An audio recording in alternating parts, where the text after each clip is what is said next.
everyone, I'm Lori Dubois, owner of Marketing Troubadour. A troubadour tells stories, and that's exactly what we do here at Marketing Troubadour. We help small businesses with their branding, their messaging, their content, and their email marketing. So we're going to spend a few minutes today talking about the biggest branding mistake most people make and what to do to fix it.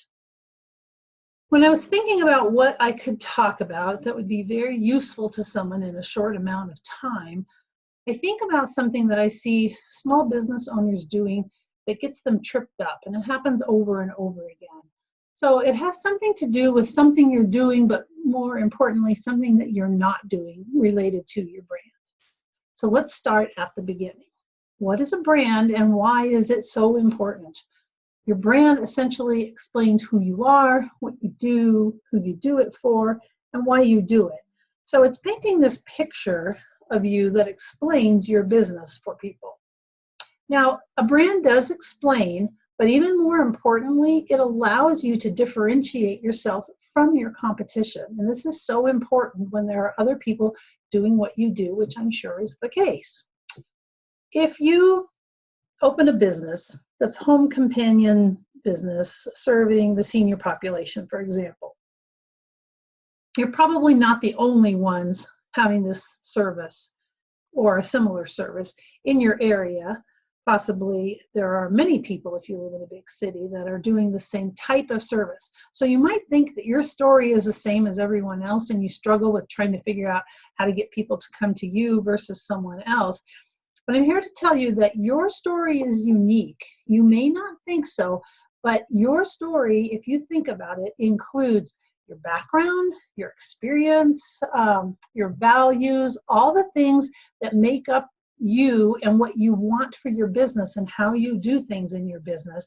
No one else can have exactly that same story. Everybody brings a little something different to the table. So when you're putting you into your story, this helps you differentiate yourself from others and it helps you when you're building your brand. So let's talk a few minutes about the components when you're building a brand. When you're building a brand, I've created what I call the branding pie. It has 5 pieces in it, and those 5 pieces are what you sell, what you look like, what you say, what you value, and what others say. So in the real marketing terms that go with those so that you can understand it a little bit better are your product or service is what you sell. Your core values, obviously, are what you value and bring to your business. What you look like includes your logo, your color palette, your images, your website, everything that people can see, including you and your staff. What you say is everything that you say in written format, in verbal, oral format, what you tell people, your mission statement, the words in your marketing collateral, all those things that you say are included in that. And then finally, customer experience is what others say. And this is where it gets really juicy, and a lot of people do not have this in their brand or think that it is as important to have in their brand. So remember a few minutes ago when I said, I see business owners getting tripped up over the same thing over and over.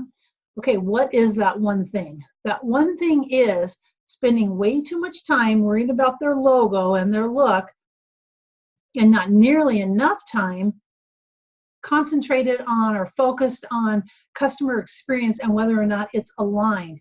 So what you say, what they say, they need to be the same thing. That makes sense, right?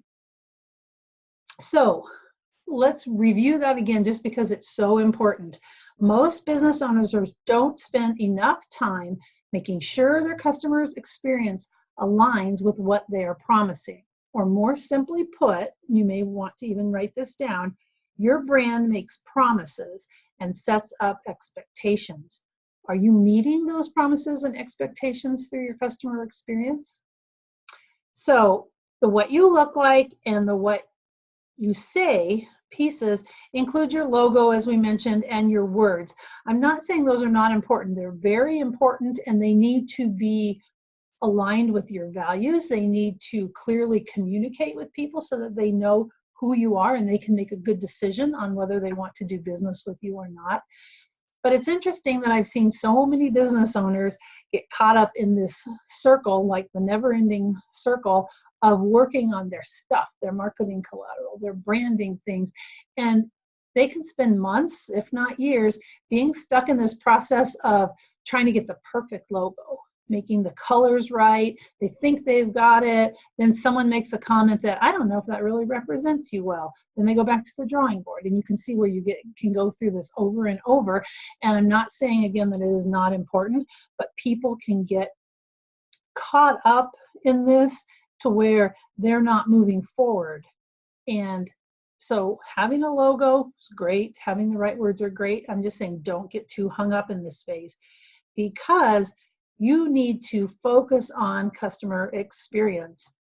Now, one more thing about logo. You might be thinking, wait a minute, a logo is important because that's how people are choosing to do business with me. You may think you do that in reality. You have certain brands that you're loyal to, but I would say you are not loyal to what the logo looks like. You're loyal to the customer experience you've had. So you can see they're very closely related, but think of some of the companies that you like and you have brand loyalty with. It could be Nike, it could be Adidas, it could be Apple, it could be Starbucks. Any of these companies, you may equate certain characteristics with them. They may be a fun company, maybe they're reliable, maybe they're trustworthy, maybe they're affordable. All of these qualities you think you're reacting to when you say the brand. You automatically think of the logo because it gives you something to picture in your brain. But I bet you it's because your past experience with that brand is causing you to feel this way. So if you're putting too much effort into the perfect logo and it's not serving you as well as it could, what is that other piece? Well, as I just mentioned, it's customer experience, the what they say piece, not what you say. So I'm going to talk a few minutes just about what I call brand congruency. And that's the biggest mistake, is people do not spend enough time ensuring they have brand congruency. And the opposite of that is brand disconnect. So think about it. What's the best thing that can happen in your business? You provide someone with a service, right? They buy something from you, they're happy, and then guess what? They tell someone else. So people like to talk about their experiences. We are storytellers by nature. It's how we're hardwired. It helps us make sense of things. We talk about what we like. We talk about what we don't like. And one thing we know for sure, people are going to talk. So if you think you control your brand, I'm here to tell you, you don't. That's false. Customers control your brand. You do all this work to get your brand in place and set it out into the world, and then people react to your brand all the time. That's the customer experience piece of it. If they like you, they talk about it. If they don't like you, they talk about it. Social media has definitely given customers a really loud voice, and it can grow exponentially through social media just because of the nature of the platform.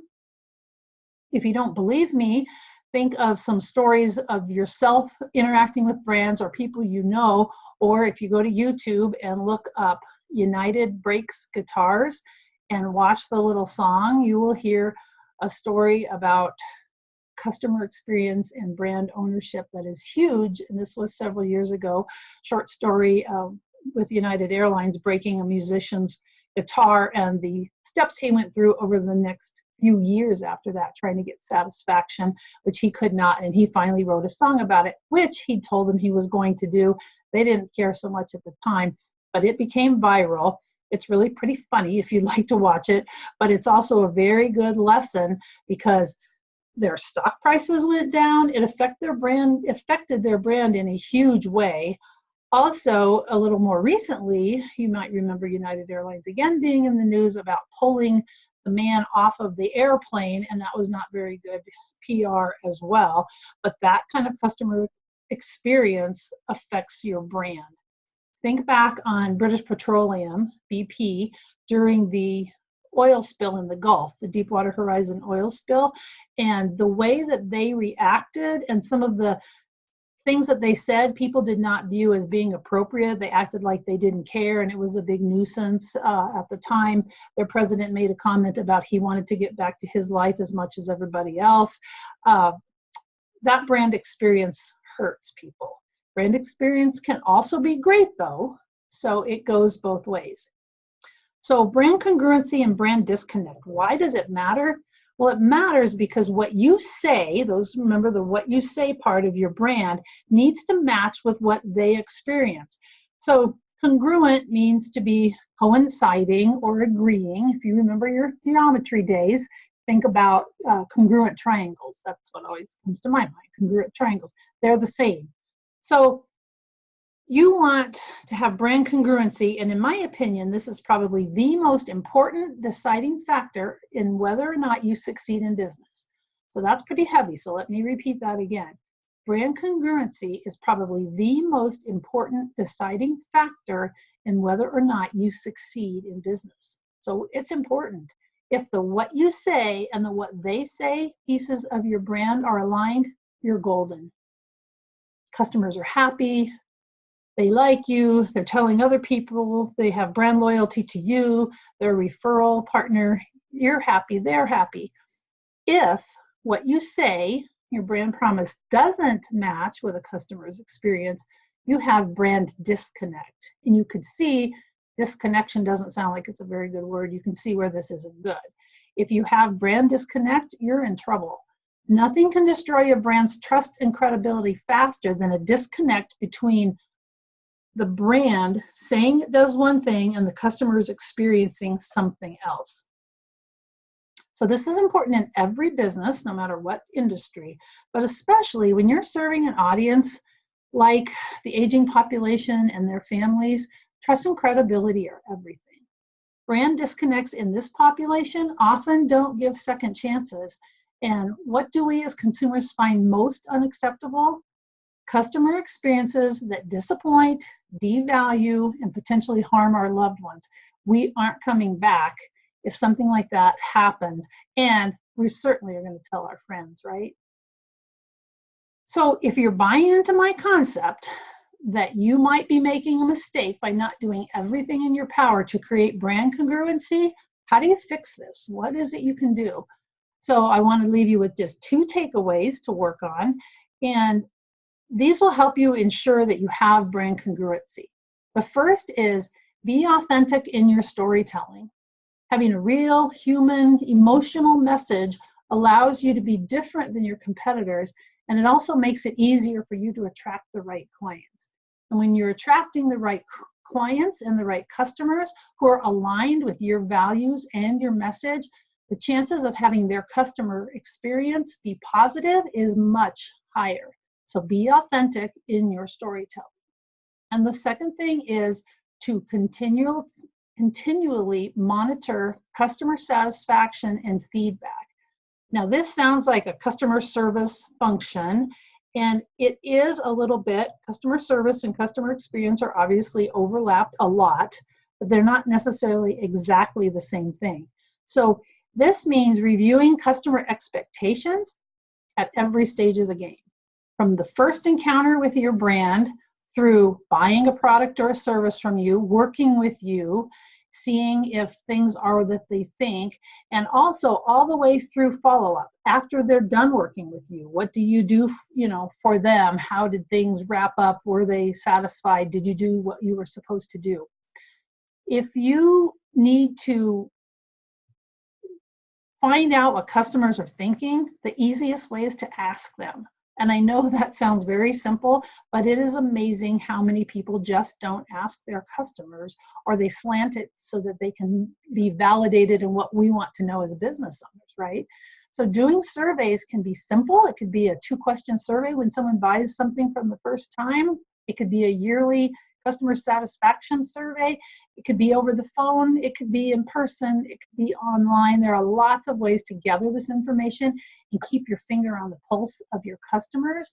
If you do this and you have your finger on the pulse of your customer's experience, it makes it way easier to notice if something goes awry, and then you can address it immediately. If you're starting to have any brand disconnect, you can do something about it before it has gotten too bad.